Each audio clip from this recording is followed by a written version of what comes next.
بسم الله الرحمن الرحيم كسو دوادا قويس بلا جنرال waxaan ka sii hadlayaa arintii sodohda ama sodoga ama xididka ee la hadalhayay maalmaha labadii qof markay isguursadaan xiriirkaas bulsho ee labadooda guurkooda ka dharanaya ayaa la xidid xididka hadii aan si macnawiin ah aan u fasirno wuxuu noqonayaa laba mid xididka geedka uu ku taagan yahay iyo xididka qofka bini'aadanka jirkiisa ku jira ee aan ku shaqeynayno ee jirka gaarsiiya biyaha iyo nafaqada xididka geedka haddaan ku noqono waxa geedku wuxuu ku taagan yahay waa xididka waxaad ogtihiin geedka marka Ilaahay abuuray markastoo xididku sii weynaado sii balaadho dhulka galo wuu sii koraa markastoo xididkaas uu qalalana wuu dumaa haddaad doonaysid in aad geedka dumisid waxa ugu fudud ku dumin karta waxa weeye in aad hoos ka qodo xididka aad jarto haddii kale oo aad xoog iyo xeelad u weydana qashin iyo maxaan ku yiraahdaa oomo iyo maxaan ku yiraahdaa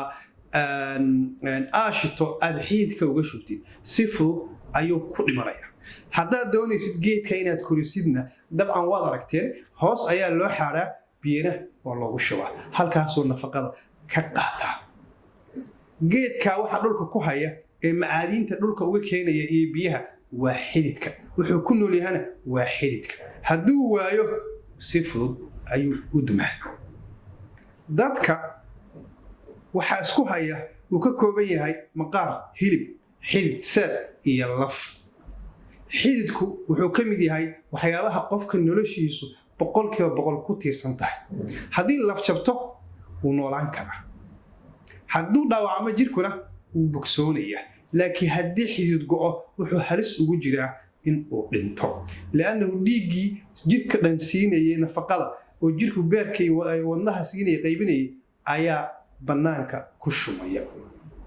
waa kale muhiimsan yihiin xididka jirku waxa jira halbowle qofka hadduu ka go'o naftu in yar uga dhacayso ama uu ka naafoobayo oo ah ka dhabarka sidaas si la mid ah qofka bini'aadanka ah hadduu waayo xididadu hadday istaagaan ama ay dhib ka gaaraan si fudud ayuu ku dhintaa wuxuu ku nool yahana waa wuxuu cunayo oo jirku bedelo isla markaana dhiiggaas wadnaha iyo jirkoo dhan uu wareegiisa uu ka shaqaynayo halkaa waxaad ka garanaysaa macnaha xidid markii macnawiyan aan fasirno dhaqankeena suuban xidid wuxuu ku sawiray inuu yahay xididka jirka mid ka sii muhiimsan iyo kan geedka waa waxa isku haya qoyska gabadha iyo wiilku meeshii ka yimaadeen